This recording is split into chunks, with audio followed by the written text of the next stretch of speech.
61 participant हो गए भैया।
आपको अपनी फोटो थोड़ी दिखे।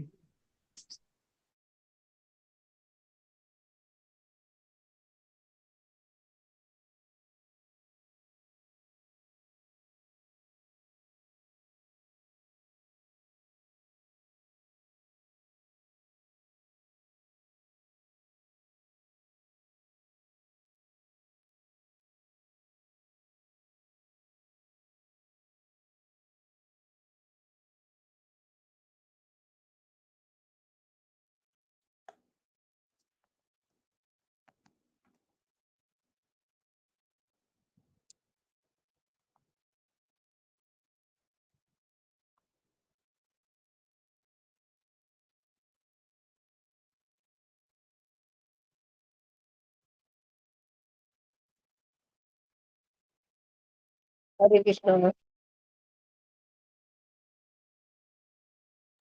हरे हरे कृष्णा। कृष्णा। हरे हरे कृष्णा कृष्णा माता जी हरे प्रणाम। कृष्णा हरे हरे कृष्णा। कृष्ण माता सर प्रणाम। हरे हरे कृष्णा। कृष्णा दंडवत प्रणाम। हरे कृष्णा माता जी चालू हरे कृष्णा। हरे कृष्णा दंडवत प्रणाम। प्रणाम। हरे हरे चरण कृष्णा प्रणाम माता माता जी जी। दंडवत प्रणाम। हरे कृष्ण माता भैया की जी पिक्चर नहीं आ रही। 2000 रुपये ना। हरे कृष्णा माता जी दंडवत प्रणाम। हरे कृष्णा माता जी दंडवत प्रणाम। हरे कृष्णा।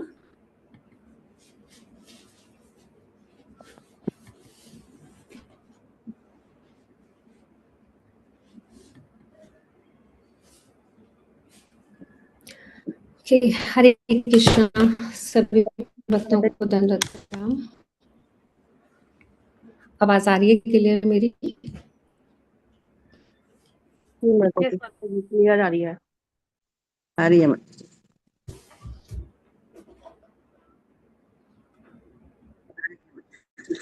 Okay, thank you. ठीक है, मंगलाचरण करते हैं पहले। ओम अज्ञानं तिमिरान्धस्य ज्ञानाञ्जनशलाकया चक्षुरुन्मीलितं येन तस्मै श्रीगुरुवे नमः। श्रीचैतन्यमनोभीष्टं स्थापितं येन भूतले स्वपदान्तिकं वन्देऽहं श्रीगुरो श्रीयुतपदकमलं श्रीगुरून् वैष्णवांश्च श्रीरूपं साग्रजातं सहगण रघुनाथान्वितं तं सजीवं सावधैतं सावधूतं परिजनसहितं कृष्णचैतन्यदेवं श्रीराधा कृष्णपादान् सहगण ललिता श्री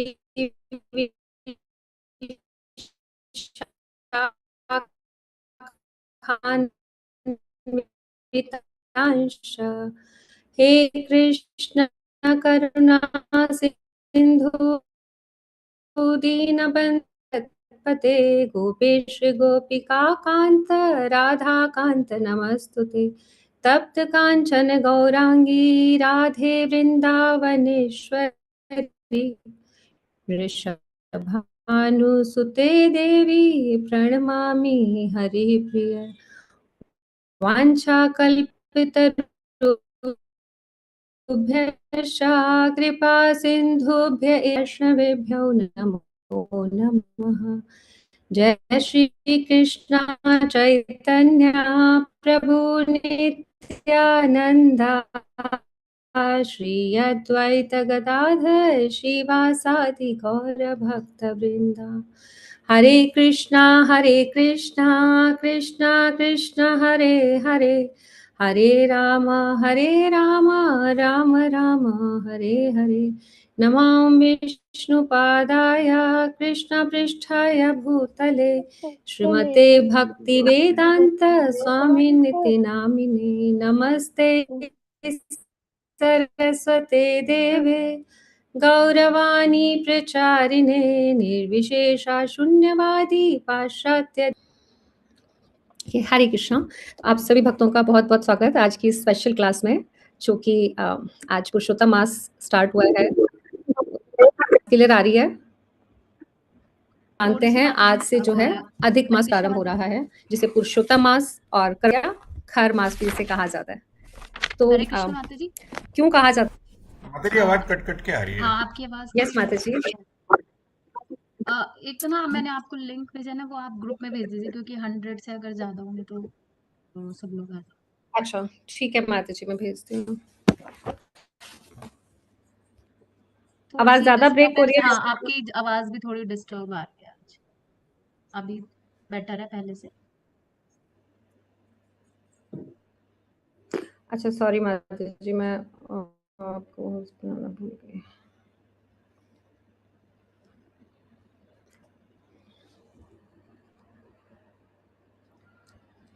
ठीक है,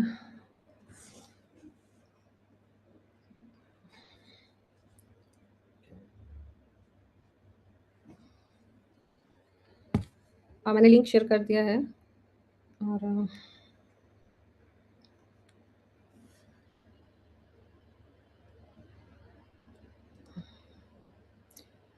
वैशाली माता जी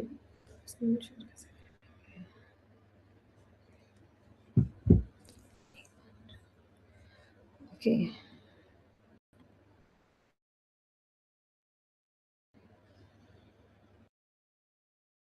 माता जी को एडमिन बना दीजिए इसमें, फिर हो जाएगा उनका। ठीक है, अभी आवाज कुछ ठीक है, बेटर है पहले से?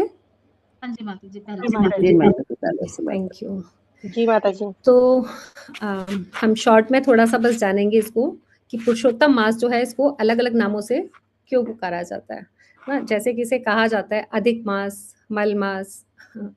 तो मल मास या खर मास जो ये नाम है वो किसके द्वारा दिया गया है? जो कर्मकांडी लोग हैं, क्योंकि वो उनका क्या मानना है कि इस मंथ में कोई भी जो है आप कोई भी पूजा पाठ करते हैं तो उसका कोई भी भौतिक फल जो है नहीं मिलता, जबकि वेदों में जो बताए गए हैं उनका कुछ ना कुछ आपको प्रतिफल मिलता है, लेकिन इस मास में अगर कोई आप पुण्य कार्य करते हैं तो उसका फल नहीं मिलता, इसलिए इसे मल मास कहा जाता है। लेकिन हमारे आचार्य जो है वो कैसे इसकी व्याख्या करते हैं कि अगर मल मास भी है तो कैसा है ये, जो हमारी जो पाप रूपी जो डस्ट है, जो गंध है, जो कंटेमिनेशन है, उसे दूर करने के लिए ये वाला मंथ है, इसीलिए मल मास है। क्योंकि हमारे जो हृदय में मल रूपी जो कंटेमिनेशन है, अनर्थास हैं, उनको दूर करता है। ये स्पेशल पोटेंसी है इस मंथ की, इसलिए हम इसे कह सकते हैं कि इसको इस नाम से पुकार सकते हैं। या फिर अधिक मास क्यों है? क्योंकि भगवान ने इसको अपनी जो है शक्ति प्रदान किया है इस मंथ को। तो इस मंथ में हम जो भी कार्य करते हैं, भक्ति परक जितने भी हमारे कार्य होते हैं, उनका क्या होता है, हमें अधिक फल मिलता है। तो क्योंकि भगवान की सारी शक्ति, उनकी कृपा, आशीर्वाद सब वो क्या करते हैं इस मास में हमें बहुत अधिक मात्रा में प्रदान करते हैं। तो इसलिए हम कह सकते हैं कि ये अधिक मास है, थोड़ा देके ज्यादा मिलेगा। या फिर पुरुषोत्तम मास, तो वो सब कथा आपको पता ही होगी कि जब इस मास का कोई भी अधिष्ठाता देव नहीं था और बाकी सब मास भी इसको मतलब एक हे दृष्टि से देखते थे कि इसकी कोई इम्पोर्टेंस नहीं है, तो फिर ये जो अधिक मास है वो बहुत दुखी होकर कहाँ जाता है, भगवान की शरण में, और तब भगवान क्या करते हैं, उसको अपना नाम प्रदान करते हैं, पुरुषोत्तम। ये पुरुषोत्तम नाम जो है वो सिर्फ भगवान का ही है कि वो सबसे पुरुषों में, सभी पुरुषों में क्या है, श्रेष्ठ है, पुरुषोत्तम, और वही नाम भगवान जो है इनको प्रदान करते हैं, तो इसीलिए ये पुरुषोत्तम मास है। और जो इसका रीजन इसके पीछे है कि ये अधिक मास क्यों आता है ना, तो इसमें बताया जाता है कि जैसे एक हमारी जो गणना होती है शास्त्रों के अकॉर्डिंग, एक चंद्र वर्ष होता है और एक सौर वर्ष होता है। तो चंद्र वर्ष जो ल्यूनर ईयर है वो कितने दिन का होता है, 354 डेज का, जबकि जो सोलर ईयर है वो 365 डेज का होता है। तो अब देखा जाए तो इसमें हर साल कितना डिफरेंस आ गया, लगभग 11 दिन का अंतर एक साल में आ जाता है दोनों इसमें। तो फिर इसे कवर करने के लिए मतलब अंदाजन 32-33 महीने के बाद, है ना, लगभग 32-33 महीने के बाद फिर एक एक्स्ट्रा मंथ जोड़ा जाता है, तो फिर ये वो जो है अधिक मास या पुरुषोत्तम मास हम उसे कहते हैं। तो भगवान ने स्पेशल पोटेंसी दी इस मंथ को, वरदान दिया कि इस महीने में जो भी भक्ति करेंगे, दान करेंगे, है ना, उसका फल क्या है, अन्य महीनों की तुलना में हमें हजारों गुना अधिक मिलता है। और आप सब जानते हैं कि अभी जैसे आज 17 मई से शुरू है और 15 जून तक ये अधिक मास रहेगा। तो इस मंथ में हम क्या क्या कर सकते हैं, बहुत शॉर्ट में इसको समझेंगे कि हम अपनी जैसे चैंटिंग है ना, तो आप अपनी चैंटिंग को इंक्रीज कर सकते हैं, जितना ज़्यादा हम हरि नाम लेंगे। और जो कुछ नए भक्त हैं, अगर वो चाहें तो मतलब वो कई गुना फल पा सकते हैं अगर वो इस मंथ में अब वो हरि नाम लेना शुरू करते हैं। अगर वो जो ये हरे कृष्ण महामंत्र है, हरे कृष्णा कृष्णा कृष्णा हरे हरे, हरे राम राम राम हरे हरे, तो अगर इस मंत्र का जाप आप शुरू करते हैं इस मंथ से, तो ये इसका जो फल है वो कई गुना ज्यादा होकर मिलता है। इसके साथ साथ जो भक्त हैं जो रेगुलर कर रहे हैं 16 माला, वो बढ़ा सकते हैं अपनी, या अटेंटिवली इसको कर सकते हैं, तो ये आप कर सकते हैं। दूसरा, आप चैरिटी इस मंथ में बताई गई है कि अगेन उसका भी कई गुना फल मिलता है हमें, तो चैरिटी आप बुक डिस्ट्रीब्यूशन कर सकते हैं, प्रसाद डिस्ट्रीब्यूट कर सकते हैं। और अभी तो जैसे हमारा टेम्पल कंस्ट्रक्शन अभी जोरों शोरों से चल रहा है, तो अगर आप लोग चाहें तो इस पवित्र मास का फायदा उठा सकते हैं पूरा कि आप टेम्पल कंस्ट्रक्शन में जो है अपना योगदान दे सकते हैं। और उसके बाद स्नान बताया गया है कि अगर आप जो पवित्र नदियां हैं उनमें जाकर आप स्नान करते हैं, धामवास करते हैं, और सबसे ऊपर इसमें दीपदान, जो कि हम यूजुअली कार्तिक मास में करते हैं, लेकिन इस मंथ में भी दीपदान आप घर पर रहकर ही कर सकते हैं। और इसमें बताया जाता है कि विशेष कुछ चीज़ों का पाठ, जैसे कि हम भी करने जा रहे हैं कि चौराग्र गण्याष्टकम, और इसके साथ साथ जगन्नाथ अष्टकम का भी पाठ जो है बहुत ही इसमें महत्वपूर्ण बताया गया है। और उसके साथ साथ भगवद गीता का जो 15th चैप्टर, जिसका नाम ही है पुरुषोत्तम योग, तो उसका भी जो है अध्ययन करना, पाठ करना, वो इसमें बहुत शुभकारी बताया गया है। तो अब भगवद गीता में सिर्फ 15th चैप्टर ही क्यों लें हम, है ना, क्यों सिर्फ इसका ही पाठ किया जाता है, क्योंकि आप देखोगे कि जो ये चैप्टर है उसका नाम ही है पुरुषोत्तम योग, और इस मंथ का भी जो नाम है वो क्या है, पुरुषोत्तम मास। तो इस चैप्टर में जब अभी हम पढ़ेंगे तो हम देखेंगे कि भगवान स्वयं को पुरुषोत्तम, अर्थात जो सर्वोच्च परम पुरुष है, उसके रूप में भगवान स्वयं को वहां पर घोषित कर रहे हैं कि मैं ही पुरुषोत्तम हूँ। और क्यों पुरुषोत्तम है वो बता रहे हैं 18 और 19 श्लोक में कि क्योंकि वो क्षर और अक्षर, मतलब जो ये नाशवान संसार है क्षर, और जो अविनाशी आत्मा है अक्षर, वो इन दोनों से परे हैं, इसलिए वो क्या है, सर्वोच्च है और वो पुरुषोत्तम है। तो इसीलिए जो ये जो अध्याय है 15वां अध्याय भगवद गीता का, वो एक माध्यम बनता है हमें भगवान से जोड़ने का, इस भौतिक संसार से विरक्ति हमें प्रदान करता है। तो हम ये भी समझ सकते हैं कि जो हम इतना गुणगान कर रहे हैं कि ये महीना बहुत शुभ है ना, तो ऐसा कहा जाता है भगवत गीता में, आपने सबने पढ़ा होगा कि भगवान कह रहे हैं कालो अस्मि, कि मैं ही काल हूं। और क्या काल क्या है? समय, है ना। तो अब जब भगवान ही समय है तो फिर ऐसा क्यों है कि कुछ समय अच्छा है और कुछ समय बहुत अच्छा है, या कोई समय अच्छा नहीं है?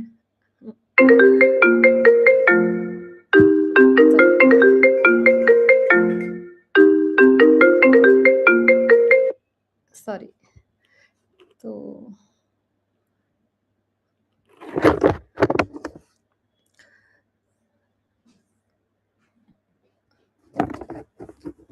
तो भगवान जो है, क्योंकि भगवान समय है, इसलिए कोई भी समय ऐसा नहीं है जो कि शुभ ना हो। क्योंकि नारद मुनि कहते हैं कि जिस दिन कृष्ण की कथा नहीं होती, नहीं सुनी जाती, वो दिन जो है इनऑस्पिशियस डे है। अदरवाइज क्या है, कोई भी समय ऐसा नहीं है जो शुभ ना हो। तो फिर हम कैसे समझें कि इस समय में कुछ खास पोटेंसी है ना। तो भगवान जब हम इस जगत में आए हैं तो हमें क्या है, कुछ ना कुछ हमें कर्म, कुछ ना कुछ कार्य हमें हमेशा करना ही है। मतलब हम कभी भी कार्य किए बिना रहते नहीं है, और अगर जब हम कार्य कर रहे हैं तो उसका कुछ ना कुछ फल भी मिलता है उसका। तो फिर ये सब क्या है, हमें जो जन्म और मृत्यु के चक्र में बांधता ही है, फिर उससे निकलना बहुत मुश्किल है। इसलिए भगवान ने कुछ कुछ तिथियों को, कुछ मास को स्पेशल पोटेंसी दी है कि अगर हम उन व्रतों का, उन दिनों का, उन मंथ का पालन करते हैं तो हमें भगवान की जो है स्पेशल मर्सी मिलती है। जैसे एकादशी तिथि आती है, कार्तिक मास आता है, उसी तरह से ये क्या है, पुरुषोत्तम मास भी एक भगवान की विशेष कृपा है हमारे ऊपर, कि इसमें अगर हम थोड़ा सा भी कुछ भक्ति परक कार्य करते हैं तो हमें उसका जो है अत्यधिक फल वो प्राप्त होता है। तो पुरुषोत्तम मास में ये जो पुरुषोत्तम योग अध्याय है, तो सबसे पहले हम इसका पाठ करेंगे अभी, और उसके बाद चौराग्र गण्य अष्टकम जो है उसे भी रिसाइट करेंगे और उसको लर्न करने का भी प्रयास करेंगे। तो माता जी अगर आप स्क्रीन शेयर कर पाएं 15th चैप्टर, तो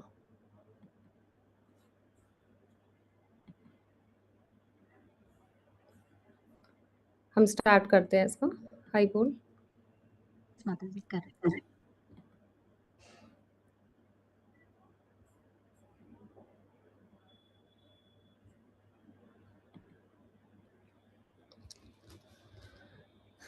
तो 15th चैप्टर जो है अभी आपको स्क्रीन पर दिखेगा, और हम बहुत धीरे धीरे इसको पढ़ेंगे, क्योंकि अभी कई लोग हैं जो फर्स्ट टाइम ही शायद इसे पढ़ रहे हैं, तो वो इसको सरलता से इसका जो है उच्चारण कर पाएँ। तो हम थोड़ा सा इसको स्लो स्पीड से ही इसमें जाएंगे। ठीक है, आप सबको स्क्रीन दिख रही है? स्टार्ट करें। ठीक है। श्री भगवान उवाच ऊर्ध्वमूलमधः शाखम् अश्वत्थं प्राहुरव्ययम् छन्दांसि यस्य पर्णानि यस्तं वेद स वेदवित् अधश्चोर्ध्वं प्रसृतास्तस्य शाखा गुणप्रवद्धाः विषयप्रबालाः अधश्च मूल्यानुसन्तनात्तानि कर्मानुबन्धीनि मनुष्यलोके न रूपमस्येह ततोपलभ्यते नान्तो न चादिर्न च सम्प्रतिष्ठा अश्वत्थमेनं सुविरूढमूलम् असङ्गशस्त्रेण दृढेन छित्त्वा ततः पदं तत् परिमार्गितव्यम् यस्मिन् गता नानिवर्तन्ति भूयः तमेव चाद्यं पुरुषं प्रपद्ये यतः प्रवृत्तिः प्रसृता पुराणी निर्मानमोहाजितसङ्गदोषा अध्यात्मनित्या विनिवृत्तकामः द्वन्द्वैर्विमुक्ताः सुखदुःखसंज्ञैर्गच्छन्त्यमूढा पदमव्ययं तत्। ना तद्भासयते सूर्यो न शशाङ्को न पावकः यद्गत्वा न निवर्तन्ते तद्धाम परमं मम।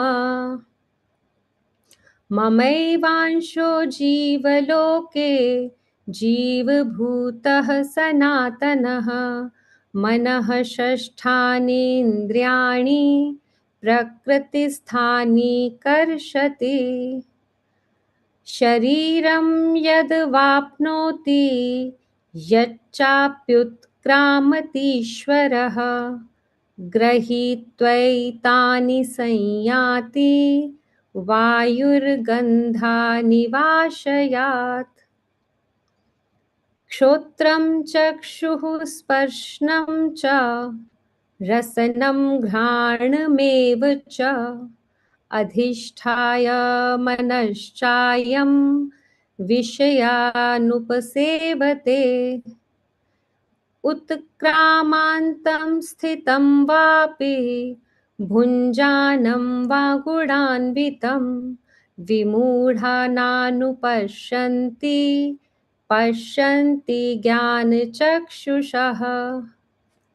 यतन्तो योगिनश्चैनं पश्यन्त्यात्मन्यवस्थितं यतन्तोऽप्यकृतात्मानो नैनं पश्यन्ति अचेतसः।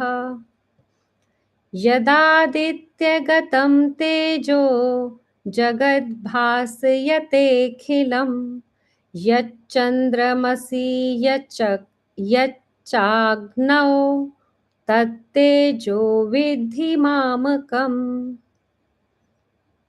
गामाविश्य च भूतानि धारयाम्यहम् ओजसा पुष्णामि चौषधिः सर्वाः सोमो भूत्वा रसात्मकः।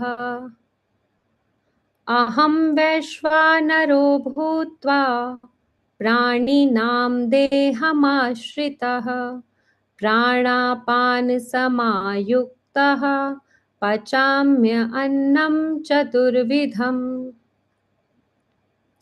सर्वस्य चाहं हृदि सन्निविष्टो मत्तः स्मृतिर्ज्ञानमपोहनं च वेदैश्च सर्वैरहमेव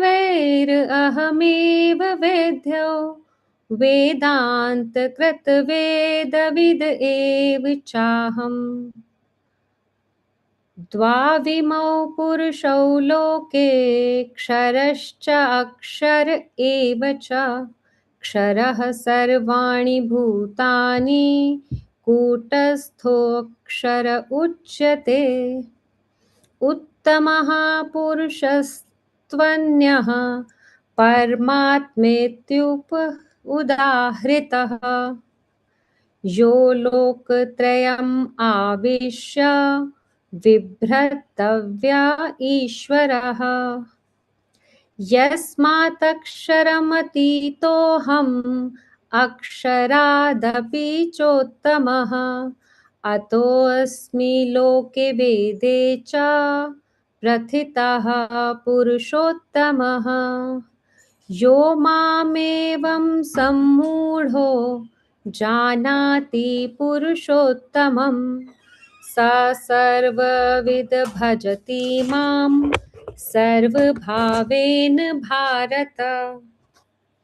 इति गुह्यतमं शास्त्रम् इदम् उक्तं मया नघ एतद् बुद्ध्वा बुद्धिमानः स्यात् कृतकृत्यश्च भारत। हरे कृष्णा कृष्ण कृष्ण हरे हरे हरे राम राम राम हरे हरे। हरि बोल। तो इस तरह से जो है हम डेली रिसाइट करेंगे इसको 15th चैप्टर को, और इसके साथ साथ अब जो है चौराग्रगण्य जो चौराष्टकम है श्रीला बिल्व मंगल ठाकुर द्वारा रचित, उसे भी हम रिसाइट करेंगे, लेकिन मुझे लगता है हम पहले उनके बारे में भी थोड़ा-सा जान लें कि बिल मंगल ठाकुर कौन हैं और किस तरह जो उन्होंने इसकी रचना की। तो यस तो कहा जाता है कि बिल मंगल ठाकुर जो थे एक बहुत ही महान संत हुए वो, लेकिन वो प्रारंभ से ऐसे नहीं थे, है ना? यद्यपि उनका जन्म जो है एक ब्राह्मण उच्च परिवार में हुआ था और बहुत संपन्न परिवार से थे, लेकिन उनका जो जीवन है, जो हम उनका पूरा देखते हैं कि किस तरह वो एक भौतिकतावादी, नितांत भौतिकतावादी व्यक्ति से भक्ति की इतनी ऊंचाइयों को छू पाते हैं। तो वो जो है सबसे एक पावरफुल एग्जाम्पल है हमारे सामने कि कैसे भक्ति से जो है हमें चेंज आ सकता है।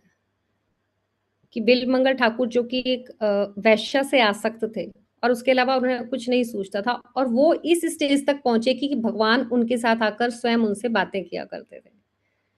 और बिल मंगल ठाकुर जो है वो दृष्टिहीन थे, उन्हें दिखाई नहीं देता था।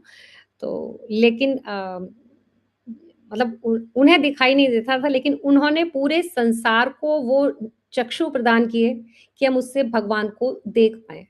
कैसे देख पाएंगे? उनका जो उन्होंने वर्णन किया, उसको जब हम सुनेंगे, समझेंगे, तो हमें प्रतीत होगा कि हम साक्षात रूप से उनकी भगवान की लीलाओं का दर्शन कर पा रहे हैं, क्योंकि बहुत ही गूढ़ अर्थ में जो है उन्होंने ये रचना की है चौराष्टकम की। तो बिल मंगल ठाकुर जो है, उनका जन्म जो बताया जाता है दक्षिण भारत के केरल में त्रिशूर जिले में इनका जन्म हुआ था, लेकिन एक संपन्न ब्राह्मण परिवार से होते हुए भी उनमें एक कमजोरी थी सबसे बड़ी, जो उनका दोष था कि वो एक वैश्या से बहुत आसक्त थे, और उस वैश्या का नाम था चिंतामणि। तो मतलब वो हर समय उसी का चिंतन किया करते थे, भले ही परिस्थितियां कुछ भी क्यों ना हो। और एक बार अति हो गई जब उनके पिता की मृत्यु हुई, और वो उस समय पर भी उनको कहाँ उनका ध्यान था कि मुझे किसी भी तरह से उस चिंतामणि के पास जाना है। तो उसी अपनी अधीरता में वो जो ब्राह्मण थे, जो कर्मकांड कर रहे थे उनके पिता का, अभी क्रिया और संस्कार इस तरह का भी रिचुअल्स जो है वहां चल रहे थे, और वो उन ब्राह्मणों को कह रहे थे कि जल्दी करो, मुझे जाना है, जल्दी करो, मुझे जाना है। लेकिन करते करते जैसे ही वो उनका समाप्त हुआ रिचुअल्स, तो तब तक अंधेरा हो चुका था, लेकिन फिर भी बिल मंगल ठाकुर जो है वो रुके नहीं वहां पर।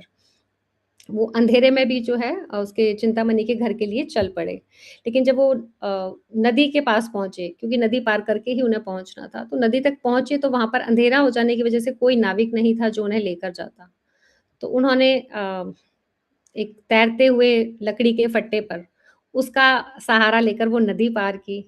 तो ये सब कथा आपको पता ही होगी, और किस तरह से फिर वो एक उस वैश्या के घर जब पहुंचते हैं, तो वहां पर सब, क्योंकि उसको भी अब आशा नहीं होती कि इतनी देर होने के बाद, और उसे पता था कि उनके पिता का देहांत हुआ है, तो उसे बिल्कुल भी ये एक्सपेक्टेड नहीं था कि अभी वो बिल मंगल ठाकुर जो है वो आएंगे। इसलिए वो सब अपना दरवाजा वगैरह बंद था, लेकिन फिर भी वो क्या करते हैं, रस्सी की सहायता से वो ऊपर चढ़ते हैं, और जब वो पहुंचते हैं उसके सामने, चिंतामणि के सामने, तो चिंतामणि बहुत आश्चर्यचकित होती है उन्हें देखकर, और पूछती है कि कैसे आए। और जब वो सारा वर्णन करते हैं तो चिंतामणि उनको बहुत ही दुत्कारती है कि इतनी आसक्ति है, वो सब उसे पता चलता है कि किस तरह से वो जो लकड़ी का फट्टा समझ रहे थे, वो एक डेड बॉडी थी उसके फट्टे के ऊपर, उस पर वो चढ़कर आ गए, और एक सांप का, स्नेक का वो सहारा लेकर ऊपर चढ़कर आ गए। और वो आए थे ये सोचकर कि चिंतामणि जो है बहुत खुश होगी कि मैं इतनी मुश्किलें उठाकर उससे मिलने के लिए आया हूँ। लेकिन वही चिंतामणि जब उनको दुत्कारती है, उनको कटु वचन कहती है, तो फिर उसी समय क्या होता है, उनका जो है हृदय ग्लानि से, पश्चाताप से भर जाता है। तो उसी समय वो सब कुछ छोड़ने का निर्णय लेते हैं, और वहां से जो है वो वृंदावन की ओर जाने का प्रस्थान करते हैं। तो अब यहाँ पर प्रश्न ये आता है कि वो बिल मंगल ठाकुर जो किसी भी परिस्थिति में नहीं रुकते थे वैश्यागमन करने से, मतलब आता है कथा में पूरा कि उनके जो परिवार वाले थे वो भी उन्हें मना करते थे, समझाते थे, पर उन्होंने नहीं सुना। तो अब अचानक ऐसा क्या हुआ कि वेश्या के एक वचन से, चिंतामणि के सिर्फ एक सेंटेंस से जो है उनका पूरा हृदय परिवर्तन हो गया। तो ऐसा कैसे संभव हुआ? तो हिज होलीनेस महाराज इसमें महाविष्णु स्वामी महाराज इसमें इसकी जो जब वो कथा कर रहे थे तो वो इसमें बता रहे थे कि बिल्व मंगल ठाकुर जो है ये उसके पिछले जन्म का जो है श्राप था। पिछले जन्म में भी वो एक ब्राह्मण ही था और बहुत उच्च कोटि का ब्राह्मण, मतलब वो भाव की स्टेज पर बताया जाता है कि वो थे उस समय, और उनका उस समय एक ही कार्य था कि वो सिर्फ भागवतम कथा किया करते थे, भगवत कथा करते थे और उसके बाद वो प्रसाद जो है वो डिस्ट्रीब्यूट किया करते थे। इसके अलावा उन्हें और किसी चीज़ से मतलब नहीं होता था। तो एक बार ऐसा हुआ कि उनके पास धन की काफ़ी कमी हो गई, तो उन्हें भागवत करने के लिए, प्रसाद के लिए उन्हें कहीं से भी धन अरेंज करना था। तो वो जाते हैं कि कहीं से कुछ मिल जाए जिससे कि मैं अपनी कथा और जो कार्य हैं वो सब चला सकूँ। तो चलते-चलते वो पहुँचते हैं, एक शमशान घाट के पास पहुँच जाते हैं। तो वहाँ पर देखते हैं कि जो राजा था उस नगर का, उसकी जो उसकी जवान पुत्री थी जिसका निधन हुआ था और उसका संस्कार वहाँ पर किया जा रहा था। तो उसको, राजकुमारी को जो है बहुत आभूषणों से सजाया हुआ था, उसके अंतिम समय में भी। तो वो सोचते हैं कि ठीक है, अगर ये लोग अभी चले जाएँगे तो मैं इसके बाद ये सारे जो है आभूषण ले जाऊँगा और ये जो आभूषण है वो मेरी उसमें सहायता होगी कि मैं उससे दोबारा अपना जो भगवत कथा और प्रसाद का जो है अरेंजमेंट कर पाऊँगा। तो वहाँ रुके रहते हैं शाम होने तक और जब सब लोग चले जाते हैं, तो वो उन गहनों को उठाने के लिए जाते हैं। लेकिन तभी क्या है, वो जो राजकुमारी थी, उसकी आत्मा जो कि उस टाइम तक वहीं पर थी, तो वो उनको रोकती है कि ये जो गहने हैं मुझे बहुत मैं इनसे बहुत ज़्यादा अटैच हूँ, तो तुम इन्हें मत लेकर जाओ। तो वो उसको रीज़न देते हैं कि किस लिए चाहिए। तो राजकुमारी कहती है कि अगर तुम्हें धन ही चाहिए तो तुम मेरे पिता के पास जाओ और उन्हें बताना कि जहाँ पर मैं सोती हूँ, वहाँ पर बेड के पास ही एक बॉक्स है जिसमें मेरी बहुत ही कीमती जो है उसमें ज्वेलरी है और वो किसी को पता नहीं है उसके बारे में, तो तुम जाके मेरे पिता से वो ले लो। तो ब्राह्मण जो है वो इस तरह से जाता है राजा के पास और राजा भी खुशी-खुशी धन दे देता है कि अच्छे काम में लग रहा है। तो इस तरह से धन लेके वहाँ से चला जाता है। लेकिन कुछ समय बाद फिर उनके मन में आता है कि जो वो ज्वेलरी थी वो भी तो बेकार ही है, जो शमशान में उन्होंने पहले देखी थी। तो वो दोबारा वहाँ जाते हैं उस ज्वेलरी को उठाने के लिए। तो तब जो वो राजकुमारी की जो आत्मा थी, तो वो उनको वहाँ पर श्राप देती है कि तुम बार-बार क्या कर रहे हो, इन गहनों से इतना आसक्त हो रहे हो कि यहाँ के चक्कर काट रहे हो बार-बार। तो अगले जन्म में तुम क्या करोगे, स्त्रियों के ही चक्कर काटते रहोगे। तो इस तरह से उनको ये श्राप मिला था और अब इस श्राप की जो थी अवधि समाप्त ही होने वाली थी। तो जब चिंतामणि ने उनको वो वाक्य बोला कि इतनी आसक्ति तुम्हारी जो है मेरे इस हाड़-माँस के शरीर के प्रति अगर इतनी गोविंद के प्रति होती, तो तुम तो कब के मुक्त हो जाते इस बंधन से। तो ये वचन सुनते ही फिर वो डिसाइड करते हैं कि वो वहाँ से जाएँ वृंदावन की ओर और वो चल पड़ते हैं वृंदावन की तरफ। तो रास्ते में वो जा रहे होते हैं वृंदावन, तो अगेन फिर एक ऐसी ही घटना होती है कि उन्हें एक ब्राह्मण जो है कपल दिखाई देता है, वो पति-पत्नी दोनों। तो वो जो ब्राह्मण की पत्नी थी वो बहुत सुंदर थी और वो अगेन जब उसको देखते हैं तो दोबारा से उनके वही पुराने संस्कार जाग उठते हैं और वो फिर से उसको भोगने की इच्छा करते हैं। उनके मन में दोबारा से उसके लिए वैसे ही विचार आने शुरू हो जाते हैं।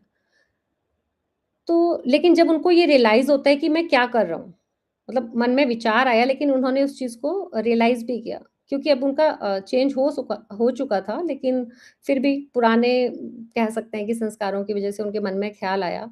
तो वो उस ब्राह्मण पत्नी के पास जाते हैं और उससे जुड़े की जो पिन होती है वो माँगते हैं और वो पिन लेकर वो क्या करते हैं, अपनी दोनों आँखें ही फोड़ लेते हैं। क्योंकि उन्हें क्या लगता है कि मेरी ये आँखें ही हैं जो मुझे कृष्ण तक पहुँचने में मेरी बाधा बन रही हैं, कि मैं इन्हीं से चीज़ों को देखता हूँ और फिर उसकी तरफ अटैच होता हूँ, तो इससे अच्छा है कि मैं अंधा ही हो जाऊँ।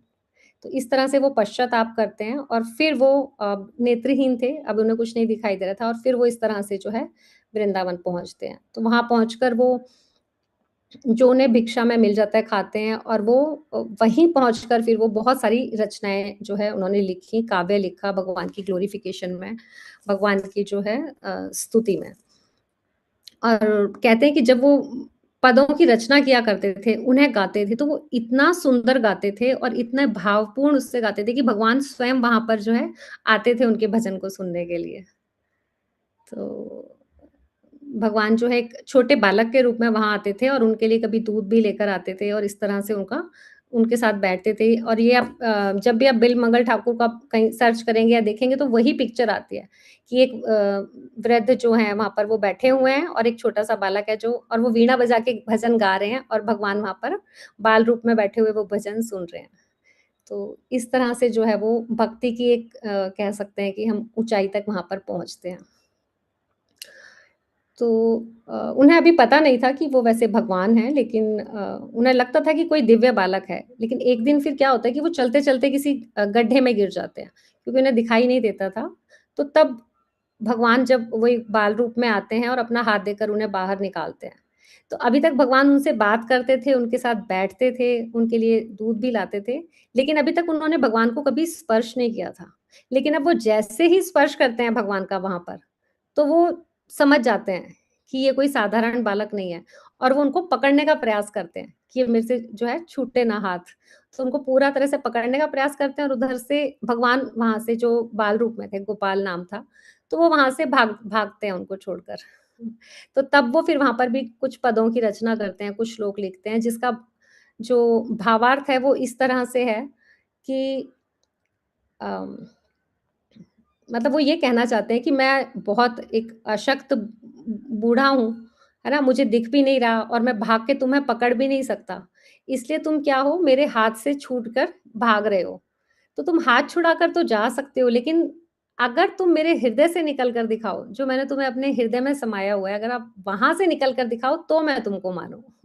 तो इस तरह से बहुत ही सुंदर ये पदों की उन्होंने रचना की और वो काफ़ी समय तक जो है वृंदावन में ही रहे अपने अंतिम समय में। और श्रील प्रभुपाद एक लेक्चर में बताते हैं कि वो लगभग 700 वर्षों तक जीवित रहे और वहाँ पर उन्होंने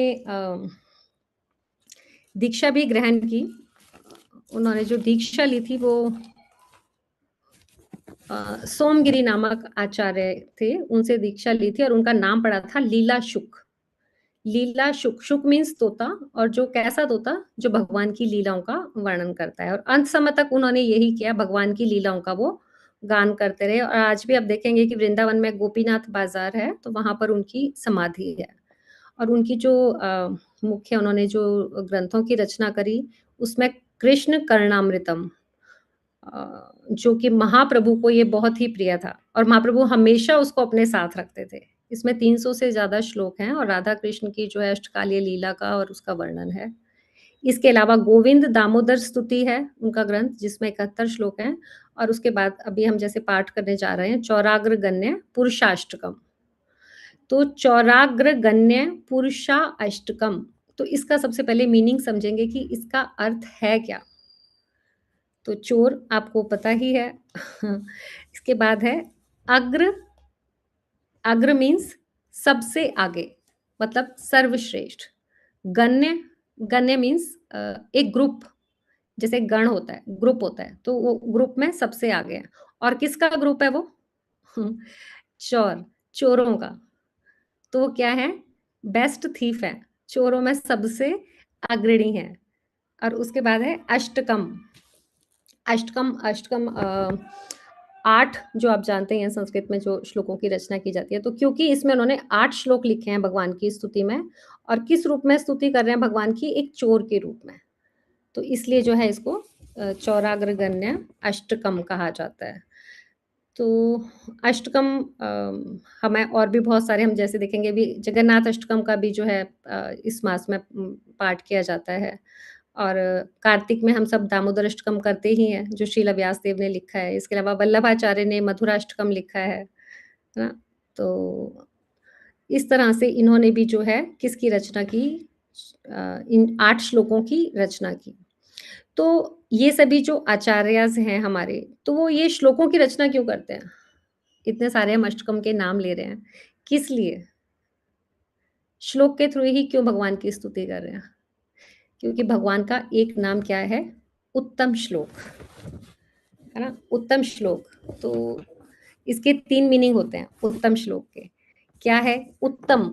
मतलब उत्तम मीन्स श्रेष्ठ, जो सबसे ऊपर है। और स्तुति, श्लोक क्या हुआ, श्लोक का मतलब होता है स्तुति, गान करना। तो जो श्रेष्ठ पुरुषों के द्वारा जिनकी स्तुति की जाती है ना, जैसे ब्रह्मा जी हैं, शिव जी, नारद, सुखदेव गोस्वामी, ये सब जो जितने भी श्रेष्ठ पुरुष हैं वो क्या कर रहे हैं, उनकी स्तुति कर रहे हैं भगवान की। इसलिए उन्हें क्या कहा जाता है, उत्तम श्लोक।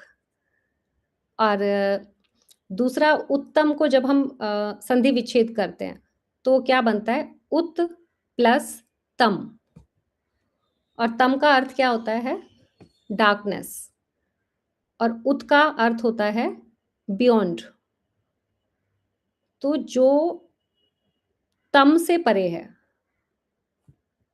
मतलब जो भौतिक गुणों से परे हैं, दिव्य हैं, उत्तम है, ट्रांसीडेंटल हैं, वो क्या है, ऐसे भगवान की जब स्तुति की जाती है तो वो उत्तम श्लोक कहलाते हैं। और तीसरा एक इसका मीनिंग जो समझाते हैं कि जिनकी महिमा का गान केवल सर्वश्रेष्ठ उच्चतम कोटि के श्लोकों या प्रार्थनाओं द्वारा किया जाता है। ऐसे भगवान जिनकी जब प्रशंसा की जाती है तो किससे की जाती है, उत्तम कोटि के श्लोकों से या प्रार्थनाओं से, तो इसलिए उन्हें उत्तम श्लोक कहा जाता है।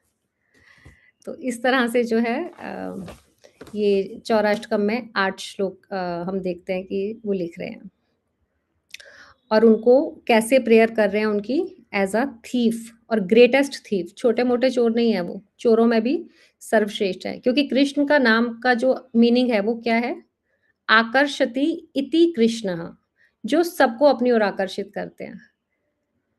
तो अगर वो चोरों को भी नहीं आकर्षित करें तो फिर वो कैसे सबको, सब में चोर भी आते हैं तो वो इसलिए इतने बड़े चोर हैं कि चोर भी आकर्षित होते हैं उनसे। तो वो क्या है, सबसे बड़े चोर हैं। तो अब जनरली हम देखेंगे कि भगवान की जब हम स्तुति करते हैं तो हम क्या कहते हैं उन्हें, कि भगवान कितने महान हैं। हम इन्हीं वर्ड से ग्लोरीफाई करते हैं ना उन्हें, कि भगवान इतने श्रेष्ठ हैं, वो सुप्रीम है ना, सबके स्वामी हैं। लेकिन यहाँ पर बिलमंगल ठाकुर उन्हें चोर कह रहे हैं।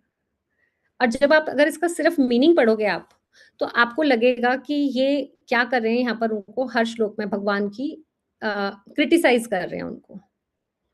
कैसे, उनको कह रहे हैं ना कि नवनीत चौरम, कि मक्खन चुराते हो, गोपियों के वस्त्र चुराते हो, है ना, अकिंचनी कृत्य, और जो कोई तुम्हारी शरण में आता है उसको क्या करते हो, उसका तुम सब कुछ छीन लेते हो, घर बार, उसकी सब जो है मान सम्मान सब कुछ छीन लेते हो। तो अगर सिर्फ इसका आप मीनिंग देखोगे तो क्या लगेगा कि इसमें भगवान की निंदा की जा रही है, उनकी जो है क्रिटिसाइज किया जा रहा है। लेकिन ये जो पोइट्री का तरीका है, इसे क्या कहा जाता है, व्याज स्तुति। इसे कहा जाता है व्याज स्तुति।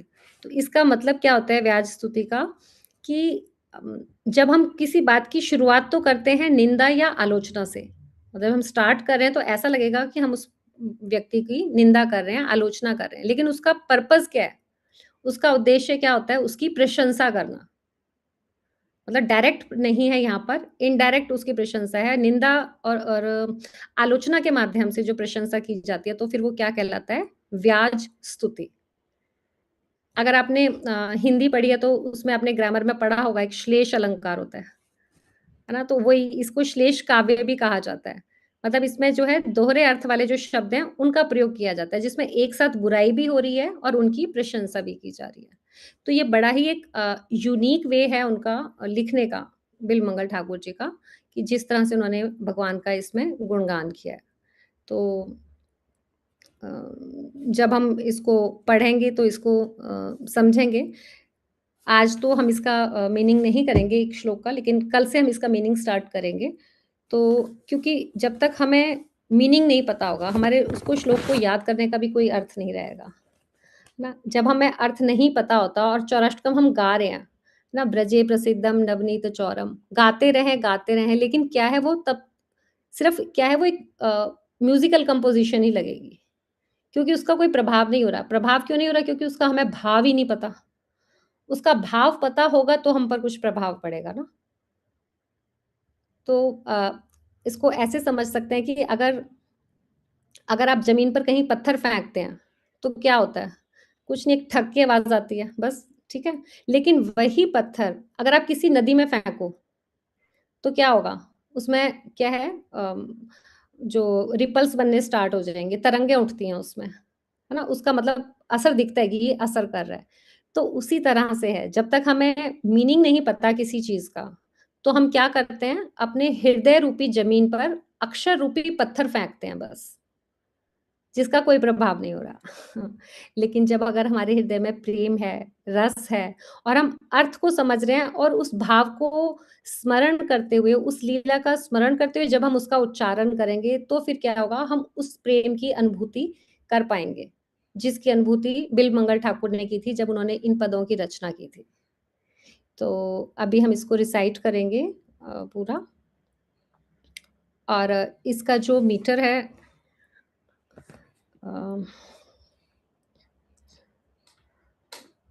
तो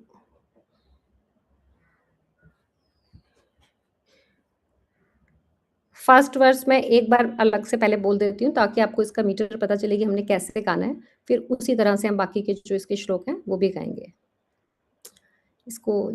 ब्रजे प्रसिद्धम नवनीत चौरम गोपांगनानां चदुकुल चौरम अनेक जन्मार्जित पाप चौरम चौराग्रगण्यं पुरुषं नमामि।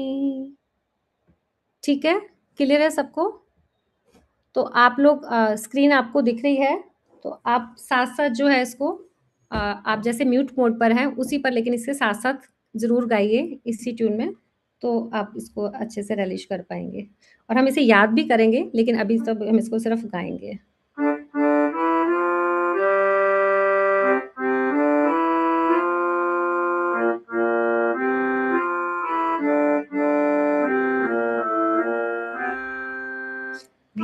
ब्रजे प्रसिद्धं नवनीत चौरम गोपांगनानां चदुकुल चौरम।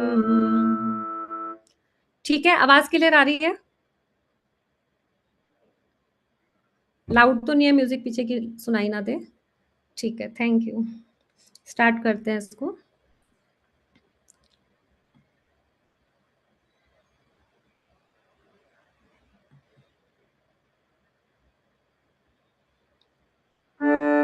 ब्रजे प्रसिद्धं नवनीत चौरम गोपांगनानां चदुकुल चौरम अनेक जन्मार्जित पाप चौरम चौराग्रगण्यं पुरुषं नमामि।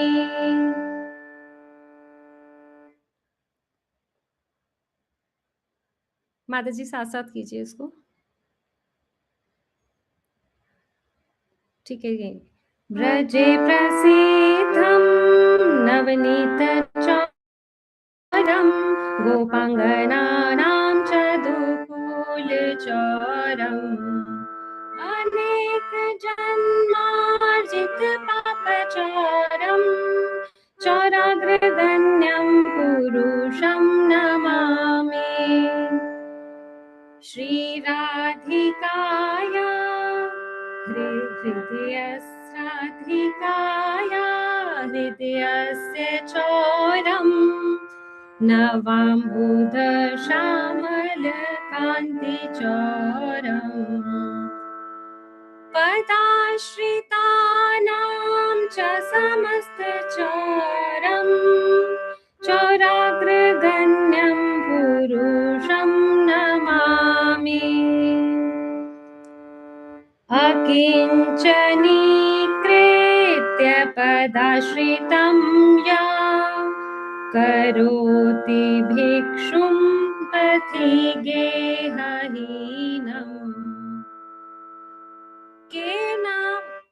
केनाप्यहो भीषणचोरयित्रा केनाप्यहो भीषणचोरयित्रा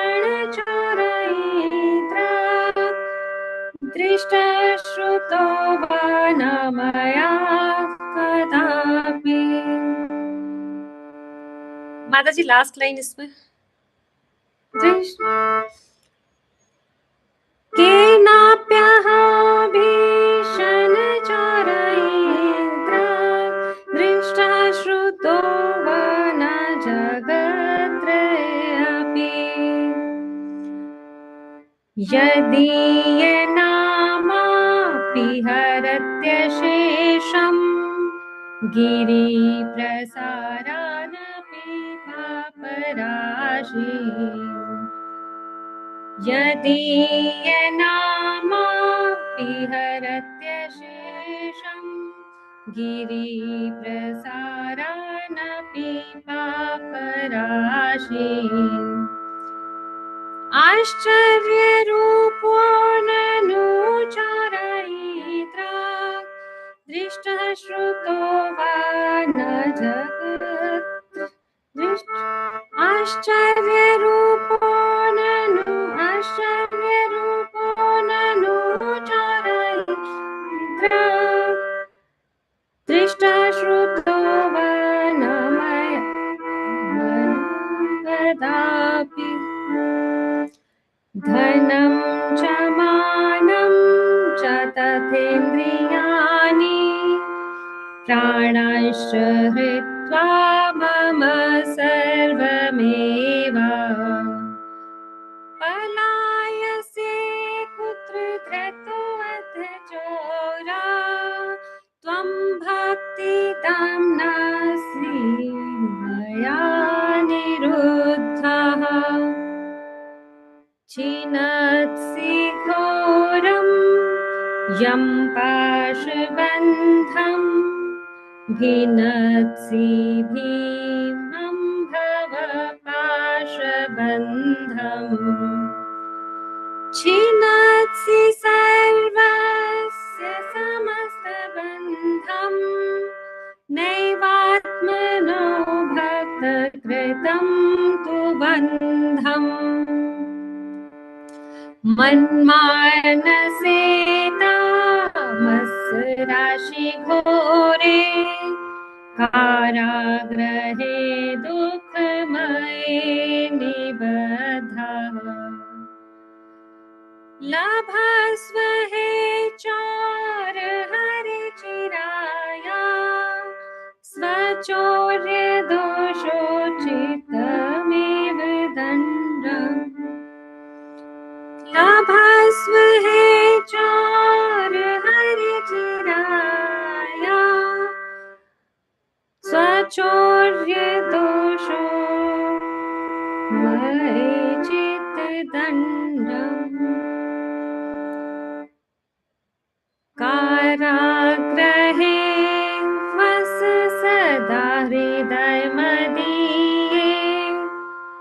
मद्भक्ति पाश दृढबन्धन निश्चलः सन् त्वां कृष्ण हे प्रलय कोटिशतान्तरेऽपि सर्वस्य चोर हृद्यान् विमोचयामि सर्वस्य चोर हृद्यान् विमोचयामि व्रजे प्रसिद्धं नवनीतचोरं गोपाङ्गनानां च दुकूलचोरम् अनेक जन्मार्जित पापचोरं चोराग्रगण्यं पुरुषं नमामि हरे कृष्णा कृष्णा कृष्णा हरे हरे हरे राम राम राम हरे हरे हरे कृष्णा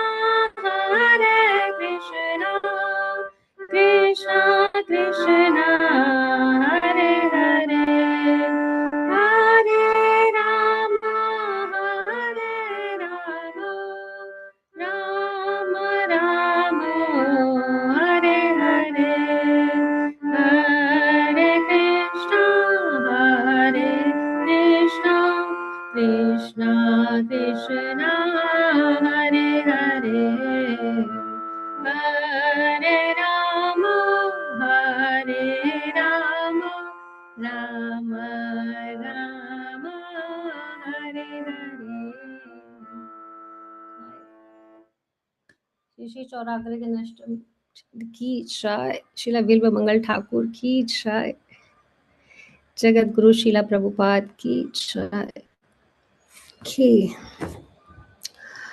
तो यस सॉरी, बीच में आवाज़ बहुत ब्रेक हो रही थी, काफ़ी लोगों के मैसेज आए कि आवाज़ क्लियर नहीं आ रही, तो ठीक है, नेक्स्ट टाइम ध्यान रखेंगे इसका। और आपका कोई क्वेश्चन, कोई डाउट, कोई कमेंट आज के सेशन से आप कुछ इसमें ऐड करना चाहें, कोई सजेशन देना चाहें तो प्लीज़। माता जी मेरा हरे एक कृष्ण माता जी क्वेश्चन था। प्रणाम। यस अंजना माता जी। हरे कृष्णा माता जी, दंडवत प्रणाम। माता जी जो अंजना माता जी बताया आप कुछ हमने, कहना चाह रहे हैं, आप अनम्यूट कर दीजिए माता जी। माता जी आवाज आ रही है? आवाज आ रही है माता जी? हरे कृष्णा हाँ जी माता जी, आवाज़ आ रही है आपकी माता जी। माता जी, मैं ये पूछ रही थी कि जैसे आप अध्याय 15 का श्लोक करवा रहे हैं, तो उसका भी आप वो करवाएंगे क्या, मीनिंग वगैरह? माता जी अगर आपके पास इतना टाइम है, आप करना चाहते हैं तो अलग बात नहीं है। मैं पूछ रही हूँ। हमने ये सोचा, अभी तक क्या तो करें? यही प्लान किया था माता जी, जैसा कि मैसेज में भी क्लियर था कि भगवत गीता का हम पाठ करेंगे 20 जो उसके जी श्लोकास जी हैं, और ठीक चौराष्टकम को हम लर्न करेंगे विद मीनिंग। जी तो ठीक है। आज हमने सिर्फ इसका एक इंट्रोडक्शन लिया कि चौराष्टकम है क्या, किसने लिखा, उनके बारे में भी जानना ज़रूरी है, तभी हम उस भाव को उसको समझ पाएँगे। ठीक है, तो ठीक कल हम कोशिश करेंगे कि जो इसका फर्स्ट वर्स है, उसको हम जी साथ-साथ याद भी करेंगे और उसका मीनिंग भी लर्न करेंगे। ठीक है। मतलब मीनिंग समझेंगे उसका और श्लोक को लर्न करेंगे। ठीक है, ठीक है? Thank you. थैंक यू माता जी, हरे कृष्णा। यस श्रीपाद पद्म प्रभु जी आप कुछ कहना चाह रहे हैं? हरे कृष्णा। हरे कृष्ण माता जी प्रणाम, सभी भक्तों को दंडवत प्रणाम। प्रणाम। दंडवत प्रणाम प्रभु जी। जी प्रभु जी। बहुत बहुत धन्यवाद माता जी, मैंने इतना अच्छा लगा, सो हरे वंडरफुल। तो मैं तो आपको देखकर नर्वस हो रही थी प्रभु जी। मैं ये यस कह प्रभु रहा था, जी, ये कंटिन्यू रोज मतलब ये अपने 15 तारीख तक रहेगा लगातार ना, यस प्रभु जी। और 1 घंटे की क्लास रहेगी। प्रभु जी लगभग आज थोड़ा बड़ा है, अगर आप लोग चाहें तो हम थोड़ा छोटा भी कर सकते हैं इसको। नहीं नहीं, 1 घंटे का रखिए, मुझे तो कोई दिक्कत है नहीं, अच्छा ही है। हाँ, कोशिश यही है, मतलब 40-50 मिनट ही लेके चलेंगे वैसे हम, मैक्सिमम है कि 1 घंटा। जैसे आज हो गया, आज फर्स्ट क्लास थी, थोड़ा-सा शायद हाँ, और इंट्रोडक्शन वगैरह भी था, और था काफी कुछ। हाँ जी, हाँ जी, थैंक हाँ यू, जी। थैंक यू कल so much. Hopefully 40 to 40-50 minutes में कर थैंक यू, देंगे। Thank you yes so much. Thank you so much Prabhu ji. Yes Prabha Manjari माता जी। जी हरे कृष्ण माता जी सारा। माता जी मेरा ये क्वेश्चन था कि जो हरे कृष्णा। बिलमंगल ठाकुर की ये जो है स्टोरी, अम, ये इसमें माता जी आवाज़ नहीं आ रही चैतन्य है आपकी। भागवत में। हरे कृष्ण आ रही जी, है अब जी। माता जी? यस, यस माता जी। माता जी जो बिलमंगल ठाकुर की जो आपने बताई है स्टोरी, ये चैतन्य भागवत में मिलती है? माता जी मैंने तो एक्चुअली जो महाराज जी ने लेक्चर दिया था, हिज होलीनेस महाविष्णु साई महाराज जी इनका बताया, और बाकी तो सब हम पहले से यही सुनते आ रहे हैं इसमें। तो चैतन्य भागवत में हो सकती है, एक्चुअली मैंने चैतन्य चरितामृत ही ज़्यादा पढ़ा, उसको उतना देखा नहीं। क्योंकि माता तो जी मैं इन्होंने आपको लिखी है ना चैतन्य कन्फर्म भागवत। करके कल बता देती हूँ माता जी कि कहाँ से है ये प्रॉपर इसकी स्टोरी। ठीक है माता जी, ठीक है, okay, thank you.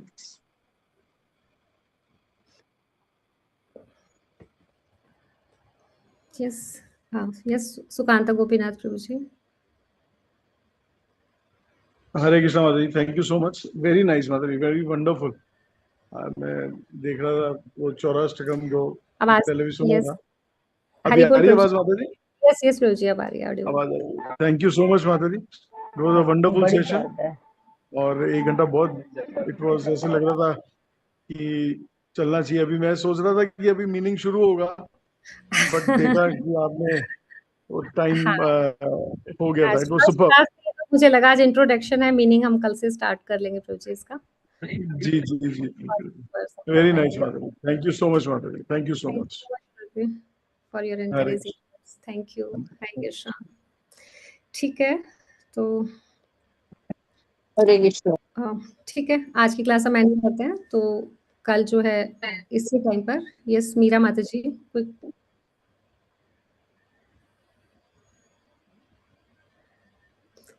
Yes, Meera माता जी आप बोलिए। ममता माता जी।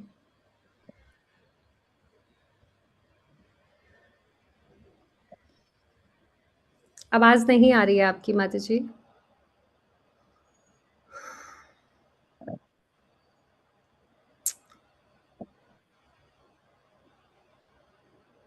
इट्स ओके, कोई और कुछ कहना चाहता है?